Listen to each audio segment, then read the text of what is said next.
Good afternoon, and welcome to One Meets the Eye. I'm your host, Blind Prime, and for today we are going to be looking at Studio Series 86 RC. And if you're wondering why you haven't heard the notification volume 0% in front of my videos anymore, it's because one of my Christmas presents from my brother and his fiance was to get me a little wireless earbud doohickeys.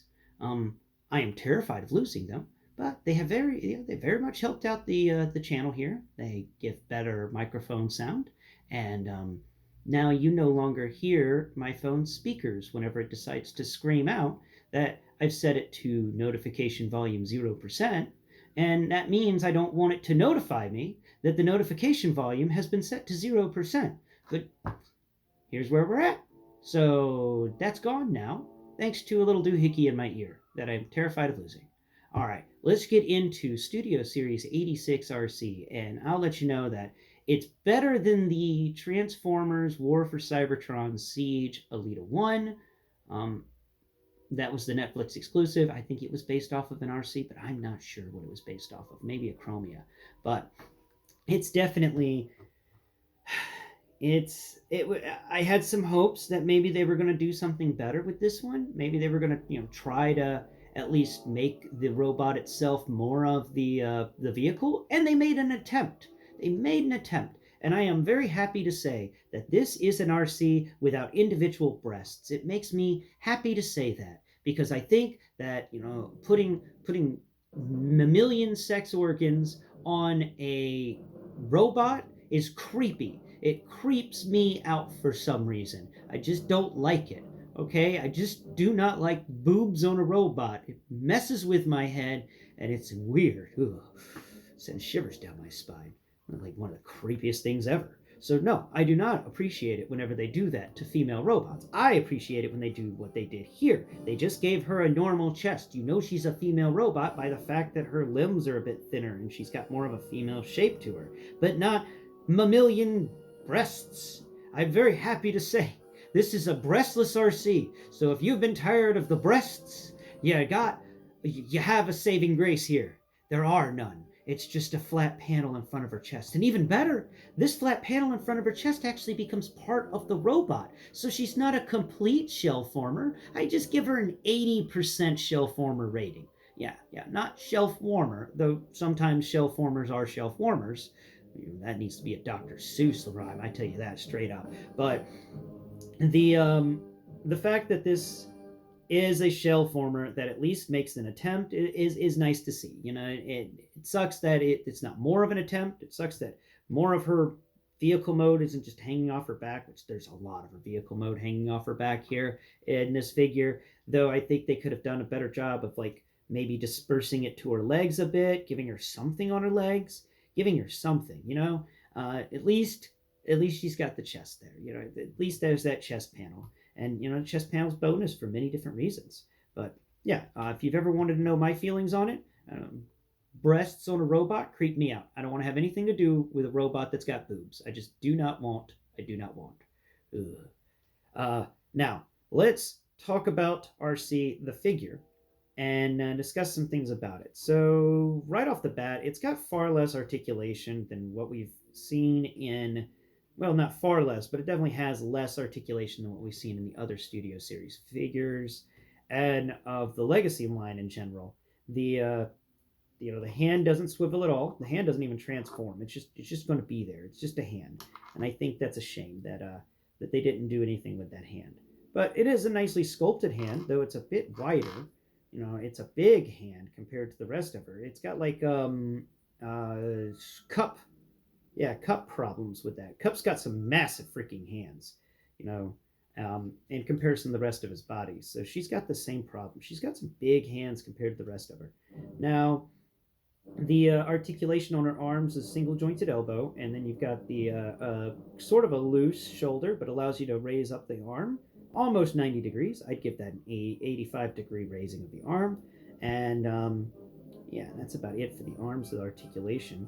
She does not get any sort. Well, she does have waist rotation. She gets that waist rotation. She also has because of the transformation, she gets an indomitable crunch in an abdomen.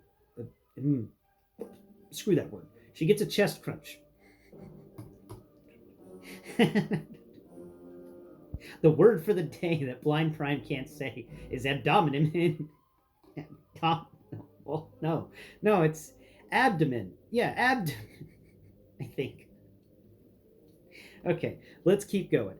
So now we have her hips, her normal, what we see from most Transformers, though she doesn't, her sidekick isn't as high as I think it could be, which does inhibit her balance. But her balance really sucks because of the amount of weight on her back.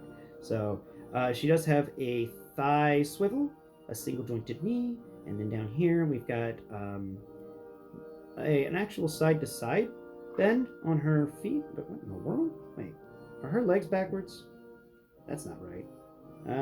So there's a side swivel on her feet, but it's the wrong direction. And it's supposed to go in the other direction so she can do like a side stance, but it goes in the wrong direction for some reason.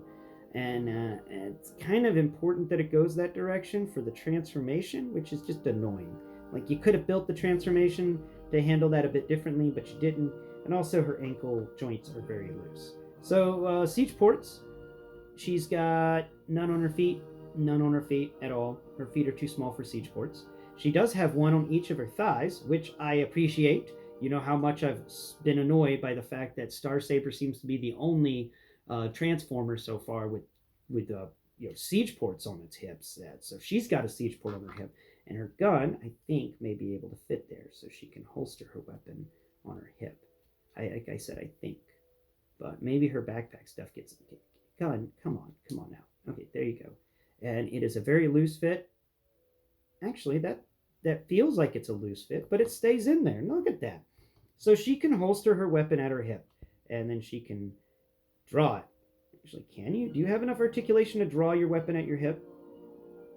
I'm gonna say maybe. Yeah, you got enough. You got enough. So she's got enough articulation to actually be able to draw her weapon at her hip, which is really cool. I appreciate that. I just broke something. Yeah, I just broke something on her. Crap. I literally just broke something. Shoot. It's that doohickey that's on her back. I just snapped it. Is that gonna fall off now or something? Oh, I hope not. Okay, we're just gonna let it be. And hopefully it doesn't just fall out and ruin everything for me.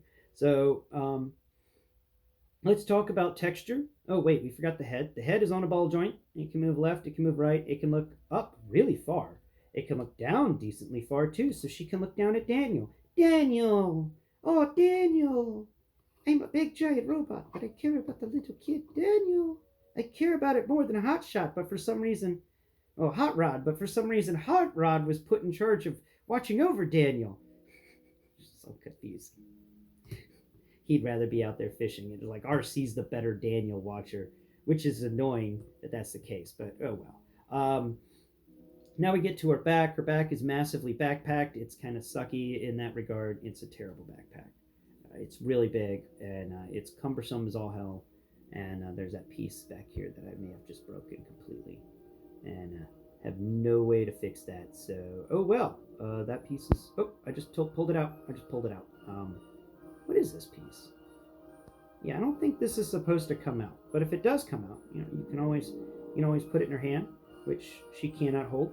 And yeah, so be careful. Your doohickey piece that makes the back of the car may just randomly come off during the middle of filming. So be aware of that. I hope that comes back on. Thank you for watching my channel, and thank you for subscribing and liking this video. Comment below and tell me your thoughts on the Studio Series 86 line so far. Your pros and cons on it, because honestly, I've enjoyed it for the most part. There's been things like this Arcee which make me go, eh?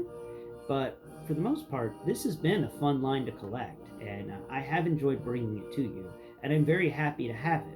As a lover of the original 86 movie, the Studio Series 86 line is right up my alley. And of course, there's that rumor that we're getting Studio Series 86 Commander Class Ultra Magnus. One can only hope. Thank you for watching. Tune in next Prime, where I'll be teaching you how to transform this shell former. Thanks. Bye-bye for now.